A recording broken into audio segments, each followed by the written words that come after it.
All right, my name's Stephen Yarger. I joined the Army in 2001 in Freehold, New Jersey.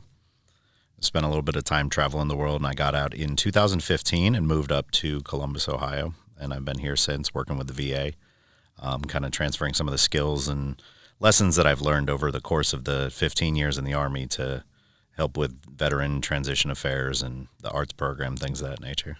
The VAI is the Veteran Arts Initiative. I joined that program because I needed it. I got out of the Army and kind of got lost. In the Army, they teach you that you need purpose, motivation, and direction.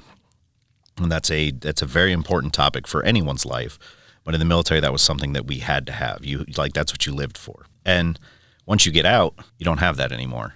Partly what that ends up doing, and I mean, everybody runs into that to a certain extent. Once you guys leave college, it's a change of pace.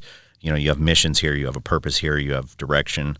And then once you get out into a new chapter in your life, you kind of lose that, and you run into that issue where you could not feel like you belong.